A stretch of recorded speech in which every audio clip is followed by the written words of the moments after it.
Is it time for the state of Utah to back the Utah Mammoth?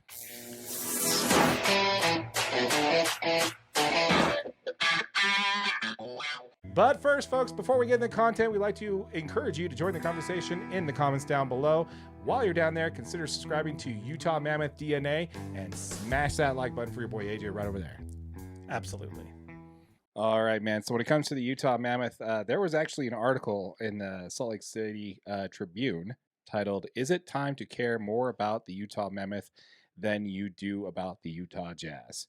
Now, this is by Gordon Monson, longtime columnist for the Salt Lake Tribune and also a local radio contributor. If you listen to local media at all, you've heard this guy's take on some things. Lots of things over the years, too. Yeah, He's been for around sure. a long time, yeah. He has. The article goes into how the most pro sports in Utah has been on a bit of a tailspin over the past several years. And it might be time to hop on the bandwagon and get behind a winning team in Utah, which is the Utah Mammoth.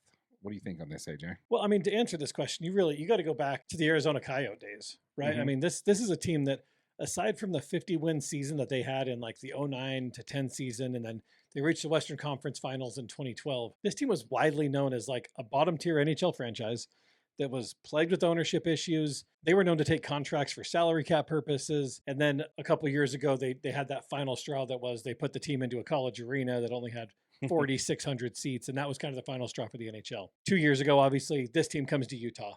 The first move as Utah, at that time, the Utah Hockey Club, they draft Tij and Aginla. They named Clayton Keller the captain. Logan Cooley, Dylan Gunther come out firing. They look like future stars. Last year, they get Mikhail Sergachev in a trade.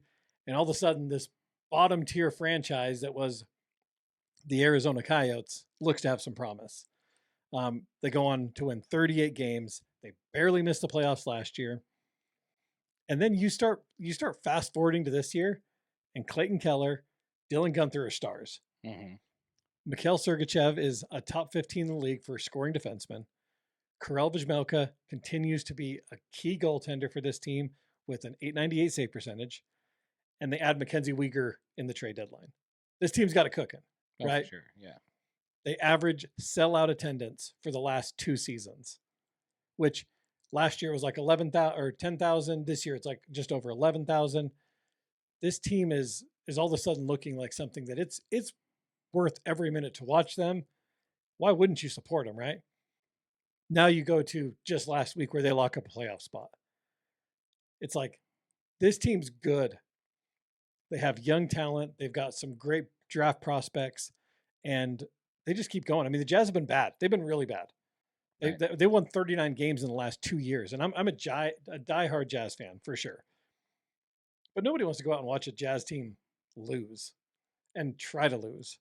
It's been brutal. So my opinion is, if you're a Jazz fan, think about this. Go watch a team win, right? I'm not saying you got to abandon your Jazz fandom, because I will never do that. But this team's got young talent.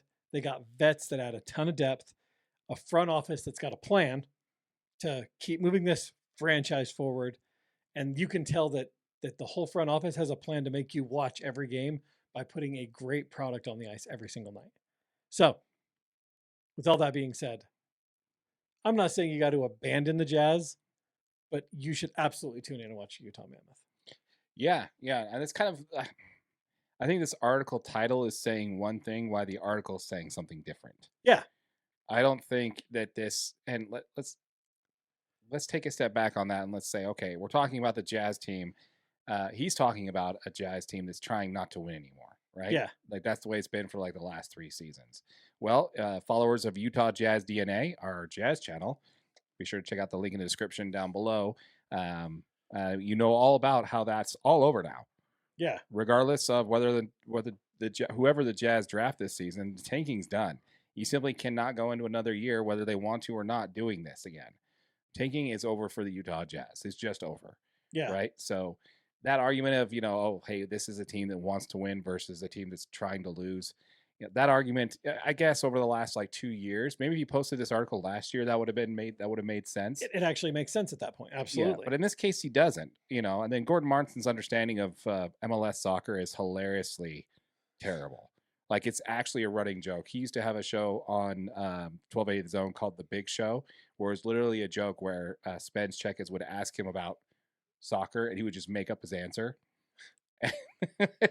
because he knows absolutely nothing about soccer. Right.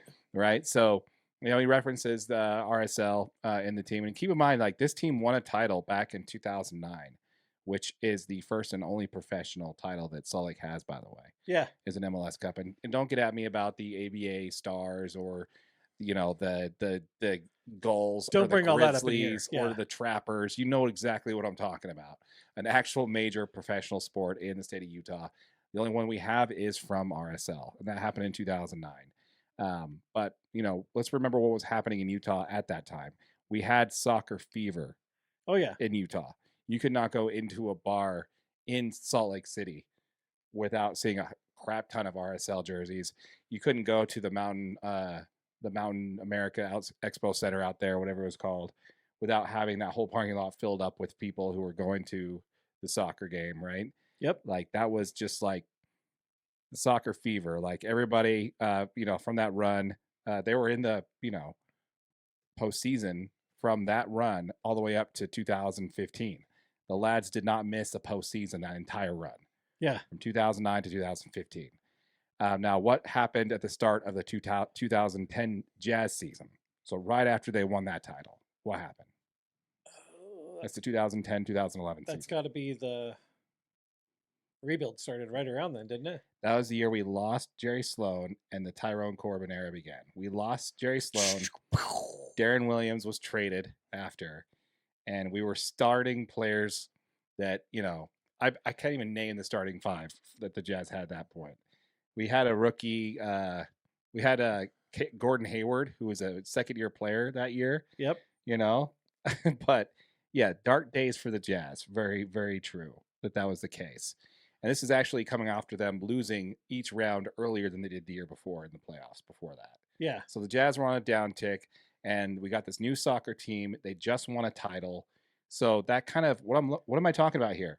History is repeating itself. Absolutely. We're doing the exact same thing.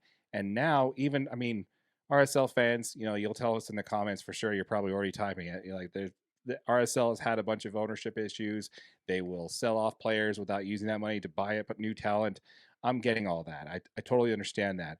But even since, like, that was right now, they're on a 7-year straight playoff berth as a franchise. Yeah. Real Salt Lake is. And right now, this minute, they're 6-1-1. Right. With 4 wins, 1 loss, and 1 draw. Yeah. So this team is cooking. And yes, it had some dark days. They got a star player in Diego Luna who goes out there and just plays out of his mind. He just played for the U.S. national team. Yeah, there's a bunch of rumors hearing that he might get poached from a Premier League team. So we'll see what happens there. When you're that good, you're that good. Though. Yeah. I mean, he is one of the best players in the country. Yeah, for sure. Yeah. For sure. But, like, again, so same concept there. Like, you're focused on that and you're seeing that as a negative. But that is a team that holds a strong footprint coming into the Salt Lake market now, still to this day. And they're underneath the right ownership group now with the Millers. And they're going to start seeing some things changing. Like you said, they're already killing it this year. Yeah. So, but right after that happened, after that run where they got the title, and then the Jazz had the down year, well, then all of a sudden now the Jazz, we got Donovan Mitchell and we got Rudy Gobert. And those fans that were all in, that just kind of abandoned the Jazz for a while and went to go watch Real Salt Lake, well, now they're back to being with the Jazz again because the Jazz are coming back around. Now, so again, these are very similar things that are happening for both franchises. So with the Mammoth, they are very exciting. They're the new team in Utah. They are picking up momentum for sure. But Utah will always be a place for the Utah Jazz. Yes. Real Salt Lake is a reliable, consistent presence in the MLS. Will hockey take over the Jazz in popularity in the state? I don't think so. I agree. I don't see it passing. But if the Mammoth lifts up the cup before the Jazz can get a title, that could easily change. We actually did a video on this. Yes, we have a video earlier on the channel about who wins first. And if that's the case, if the Mammoth win Stanley Cup before the Jazz win a title, I very easily can see this switch over to a hockey town versus a Jazz town. It could take a real hard swing that way. Yeah. But yeah, as it sits right now, I don't think that like the way the article's titled, it makes it very much sound like, hey, stop looking at the Jazz, start thinking about the Mammoth going forward. That's the way the title was. But when you break down the actual article, it's not really kind of worded that way at all. Yeah. So I just think, again, with Monson's lack of understanding of how Real Salt Lake has played over the last several years, being in the MLS Cup every single, season for the last 7 years and being on a 5-year run after they won the title, they've been here, but they've been kind of that they've been kind of that, you know, distraction for when the Jazz are simply just not playing well, not pretending to play well. And I think that's just kind of what we're going through right now with the Mammoth as well. When the Jazz pull out of this, is the Mammoth still going to be as popular as they are? Absolutely. I don't think they're going to lose any momentum. Right. But that doesn't mean the Jazz are going to take a hit as far as the most popular team in the state. And the best part is we have some great Jazz content coming up too. Yeah. So be sure to stick around for that. Yeah. And if you're watching on one of our other videos on Utah Mammoth, make sure you guys check out Utah Jazz DNA. Link in the description. Mm-hmm. It's in the live stream too, by the way. I remember to put it in this week. It's great. Oh, perfect. Yeah, we want to know from you folks. Let us know what your thoughts are in the comments down below. Let us know what your thoughts are in regards to the Utah Mammoth. Do you think, based off of this article that we saw in the Trib there, do you think it's time to abandon the Jazz and go after and be all about the Mammoth? Or do you think like we are here and this is just a great, nice distraction this season from basically having to watch a terrible team just actively try to lose games, Oh, yeah. Yeah, no doubt about it. We got a comment here from Triple J Jazz Forge. Utah will host a Stanley Cup before Adam Silver Cup. Are you talking about the Emirates Cup in the middle of the season? Yeah. Because even then, I don't. No, I think he's talking about an NBA title. Oh, for sure. Yeah. Even those Jazz are 46-year-olds. Even though the Jazz have a 46-year head start, absolutely, man. Like there's a difference there, and we've talked about this on this channel, that this team is already a destination spot for free agents in hockey. Yeah. Which is something you can never say for the Utah Jazz. Yeah, players look forward to coming to play hockey here. Once again, folks, thank you for watching Utah Mammoth DNA. We'd like to encourage you to join the conversation in the comments down below. While you're down there, consider subscribing to Utah Mammoth DNA if this is the type of content that you enjoy. While you're down there, smash that like button for your boy AJ right over there. Do it.